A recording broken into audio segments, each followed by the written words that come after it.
ನಿಮ್ಮ ಮದುವೆಯಾಗಿ ಎಷ್ಟು ತಿಂಗಳಾಯ್ತು? 2 ತಿಂಗಳು ಯುವರ್ ಆನರ್. ನೀವಿಬ್ರು ಬೇರೆ ಬೇರೆಯಾಗಿ ಬದುಕ್ತಾ ಇದ್ದೀರಾ? ಇಲ್ಲ ಯುವರ್ ಆನರ್. ಬೈದಿ ಬಾಯ್, ನಿಮ್ಮಿಬ್ರಲ್ಲಿ ಯಾರಿಗಾದ್ರೂ ಅಫೇರ್ಸ್ ಇದೆಯಾ? ಇಲ್ಲ. ನಿಮ್ಮ ಗಂಡ ನಿಮ್ಗೇನಾದ್ರೂ ಹಿಂಸೆ ಕೊಡ್ತಿದ್ದಾರೆ ನಮ್ಮ? ಇಲ್ಲ ಯುವರ್ ಆನರ್. ಅವ್ರಿಗೆ ಯಾವ್ದಾದ್ರು ದುಶ್ಚಟಗಳಿದೆಯಾ? ಇಲ್ಲ ಯುವರ್ ಆನರ್. ಇವ್ರೇನಾದ್ರೂ ನಿಮ್ಗೆ ಮಾನಸಿಕವಾಗಿ ಹಿಂಸೆ ಕೊಡ್ತಿದ್ದಾರೇನು? ಇಲ್ಲ ಯುವರ್ ಆನರ್. ಅಥವಾ ಅವ್ರ ಮನೆ ಕಡೆಯಿಂದಾಗ್ಲಿ ಅವರಿಂದಾಗ್ಲಿ ಏನಾದರೂ ನಿಮಗೆ ತೊಂದರೆ ಆಗ್ತಿದ್ಯಾ? ಇಲ್ಲ ಯುವರ್ ಆನರ್.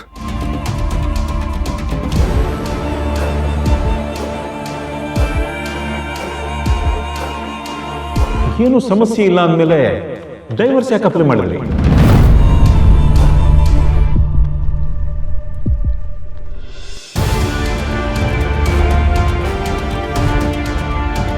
ನೀವು ಮಾತಾಡಿ.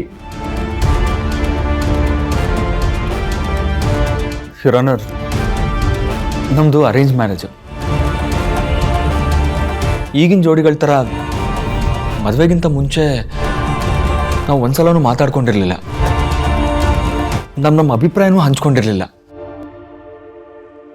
ಹಾಗೇನಾದರೂ ಮಾತಾಡ್ಕೊಂಡಿದ್ದಿದ್ರೆ ಮೋಸ್ಟ್ಲಿ ನಾವು ಇಲ್ಲಿವರೆಗೂ ಬರ್ತಿರ್ಲಿಲ್ಲ ಅನ್ಸುತ್ತೆ. ದೊಡ್ಡವ್ರು ನಿಶ್ಚಯ ಮಾಡಿದ್ದು, ಅದಕ್ಕೆ ಅವ್ರ ನಿರ್ಧಾರದ ಮುಂದೆ ನಾವು ತಲೆ ಬಾಗ್ಲೇಬೇಕಾಗಿತ್ತು. ಮದುವೆ ಆದ್ಮೇಲೆ ಗೊತ್ತಾಗಿದ್ದು ಅವ್ರ ಆಸೆ ಕನಸುಗಳೇ ಬೇರೆ. ಅದಕ್ಕೆ ಈ ಮದುವೆ ಅಡ್ಡಿಯಾಗಿದ್ದು ಅಂತ ನನಗೆ ಮದುವೆ ಆದ್ಮೇಲೆ ಅರ್ಥ ಆಗಿದ್ದು. ಈಗ ಅವ್ರ ಆಸೆ ಕನಸುಗಳನ್ನ ಅವ್ರು ಈಡೇರಿಸ್ಕೋಬೇಕು ಅಂತಂದ್ರೆ ನಮಗೆ ಡಿವೋರ್ಸ್ ಬೇಕು.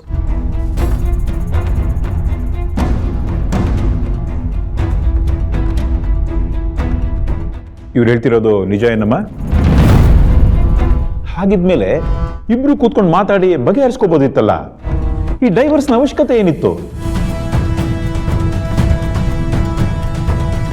ಯುವರ್ ಆನರ್, ಅಷ್ಟೇ ಆಗಿದ್ದಿದ್ರೆ ಮಾತಾಡಿ ಬಗೆಹರಿಸ್ಕೋಬೋದಾಗಿತ್ತು.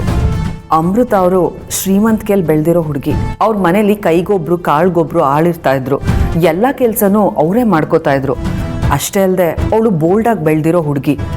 ಇಂಥ ಹುಡುಗಿನ ಹಳ್ಳಿಗೆ ಮದುವೆ ಮಾಡಿಕೊಟ್ರೆ ಅವ್ರ ಪರಿಸ್ಥಿತಿ ಹೇಗಿರ್ಬೋದು ಯೋಚನೆ ಮಾಡಿ. ಬೆಳಗ್ಗೆ ಹೇಳ್ತಿದ್ದ ಹಾಗೆ ಕೆಲಸ ಮಾಡು ಅಂತ ಕೂರ್ತಾರೆ. ಅವ್ರು ಕೂತ್ರೆ ತಪ್ಪು, ನಿಂತ್ರೆ ತಪ್ಪು ಅಂತ ಪ್ರತಿಯೊಂದಕ್ಕೂ ವಾದ ಮಾಡ್ತಾರೆ. ಅಮೃತ ಅವ್ರು ಓದಿನ ವಿಷಯದಲ್ಲಾಗ್ಲಿ ಅಥವಾ ಬೇರೆ ಯಾವುದೇ ವಿಷಯದಲ್ಲಾಗ್ಲಿ ಅವ್ರ ಮನೆಯವರು ಮೂಗು ತೂರಿಸ್ಕೊಂಡು ಬರ್ತಾನೆ ಇರ್ತಾರೆ. ನಿಜ ಹೇಳಬೇಕು ಅಂತಂದ್ರೆ ಸಂಜೀವ್ ಮನೆಯವರು ಮನುಷ್ಯರ ಥರ ವರ್ತನೆ ಮಾಡ್ತಾ ಇಲ್ಲ. ಇದನ್ನ ಅಮೃತ ಅವ್ರು ಕೂಡ ಒಪ್ಕೋತಾರೆ.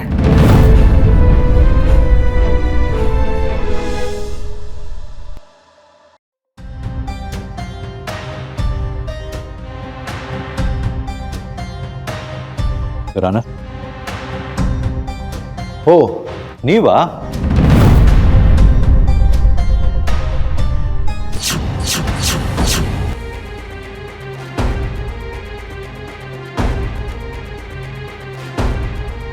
ಇವರಿಬ್ರು ನಿಮ್ಗೆ ಗೊತ್ತಾ? ಚೆನ್ನಾಗಿ ಗೊತ್ತು ಯುವರ್ ಆನರ್. ಇವ್ರ ಕೇಸ್ನ ನಾನೇ ಹ್ಯಾಂಡಲ್ ಮಾಡ್ತಿದ್ದೆ. ಸ್ಟೇಷನ್ಗೂ ಕರೆಸಿದ್ದೆ. ಹೌದಾ? ಇವ್ರಗಳ ಮೇಲೆ ಕೇಸ್ ಆಗಿತ್ತಾ? ಹೌದು ಯುವರ್ ಆನರ್. ಈ ಜೋಡಿ ಮೇಲೆ ನಮ್ಮ ಸ್ಟೇಷನಲ್ಲಿ ಡೊಮೆಸ್ಟಿಕ್ ವೈಲೆನ್ಸ್ ಕೇಸ್ ಫೈಲ್ ಆಗಿತ್ತು. ಇವ್ರಿಗೆ ಒಪ್ಪಿಗೆ ಇಲ್ಲದೆ ಬಲವಂತವಾಗಿ ಮದುವೆ ಆಗಿ ತುಂಬ ಹಿಂಸೆ ಕೊಡ್ತಿದ್ದಾರೆ ಅಂತ ನಮಗೆ ಕಂಪ್ಲೇಂಟ್ ಬಂದಿತ್ತು.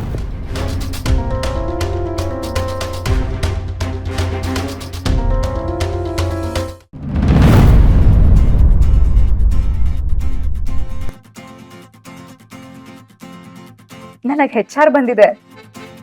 ನನಗೆ ಮಾರ್ಕೆಟಿಂಗ್ ಬಂದಿದೆ.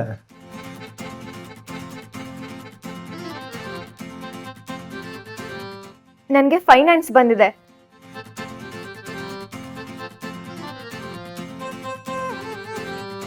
ಬಾಯಿ ಮುಚ್ಕೊಂಡು ಕುತ್ಕೋ. ಇಲ್ಲ ಅಂದ್ರೆ ಓದ್ ಹೊರಗಡೆ ಆಗ್ತಾರಷ್ಟೆ.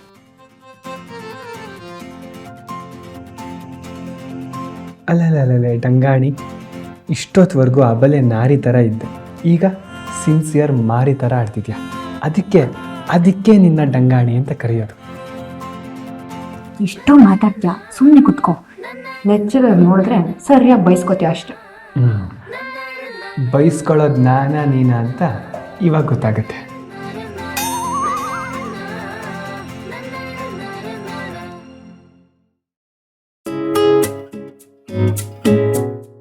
ನೋಡಿ, ನಾಳೆ ನಾಡಿದ್ದು ಸೆಮಿನಾರ್ ಇರುತ್ತೆ. ನಿಮಗೆ ಬಂದಿರೋ ಸಬ್ಜೆಕ್ಟ್ ಬಗ್ಗೆ ನೀವು ಡಿಬೇಟ್ ಮಾಡಬೇಕಾಗತ್ತೆ.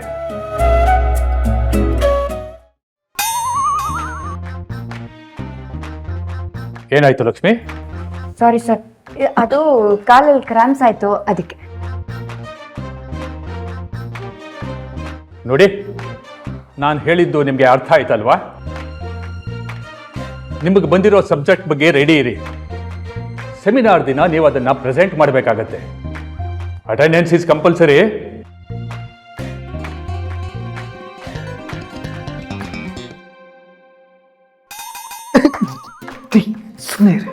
ಮತ್ತೆ ನನಗೆ ಕಳ್ಸ್ಕೊಂಡು ಕೊಡ್ತೀಯ?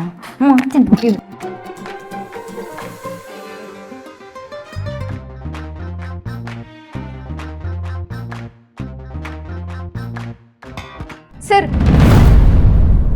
ಲಕ್ಷ್ಮಿ ಆದಿಗೆ ತೊಂದರೆ ಕೊಡ್ತಿದ್ದಾಳೆ.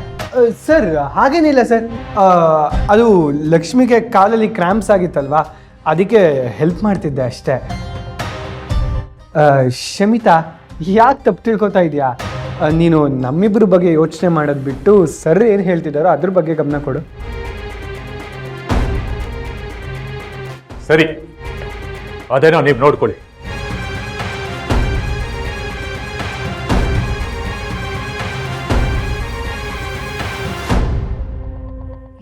ಸೆಮಿನಾರ್ಗೆ ನಾವೆಲ್ಲ ಸ್ಯಾರಿ ಉಟ್ಕೊಂಡು ಬರೋಣ ಕಣ್ರೆ. ಹ್ಞೂ ಲಕ್ಕಿ, ಸೂಪರ್ ಆಗಿರುತ್ತೆ. ನಾವು ಸ್ಯಾರಿನೇ ಉಟ್ಕೊಂಬರೋಣ. ಹೌದೌದು, ತುಂಬಾ ಚೆನ್ನಾಗಿರುತ್ತೆ.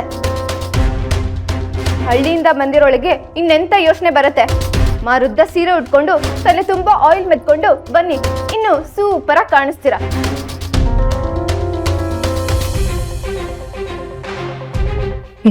ಬನ್ರೆ, ಲೈಬ್ರರಿಗೆ ಹೋಗಿ ಸೆಮಿನಾರಿಗೆ ಬೇಕಾಗಿರೋ ಬುಕ್ಸ್ ಎಲ್ಲ ತಗೊಂಬರೋಣ. ಅದೇ ಬಾ, ನಾವು ಲೈಬ್ರರಿಗೆ ಹೋಗಿ ಬುಕ್ಸ್ ತಗೊಂಬರೋಣ. ಶಮಿ, ಆ್ಯಪ್ಗಳೆಲ್ಲ ಇರಬೇಕಾದ್ರೆ ನಾವು ಲೈಬ್ರರಿಗೆ ಬೇರೆ ಹೋಗ್ಬೇಕಾ? ನಾವು ಡಿಜಿಟಲ್ ಲೈಬ್ರರಿ ಯೂಸ್ ಮಾಡೋದನ್ನ ಕಲಿಬೇಕು. ಇವ್ರಿಗೆ ಅದೆಲ್ಲ ಗೊತ್ತಾಗಲ್ಲ, ಇವರೆಲ್ಲ ಇನ್ನೂ ಅಪ್ಡೇಟೇ ಆಗಿಲ್ಲ. ಕರೆಕ್ಟಾಗಿ ಹೇಳ್ದೆ ಅದೇ. ಮೊದಲೆಲ್ಲ ನಾವು ಹೀಗೆ ಮಾಡ್ತಿದ್ವಿ ಅಲ್ವಾ? ಈ ಎಳ್ಳೆಣ್ಣೆ ಮುಖಗಳನ್ನ ನೋಡಿ ನನ್ನ ಮೈಂಡು ಕೆಲಸನೇ ಮಾಡ್ತಾ ಇಲ್ಲ.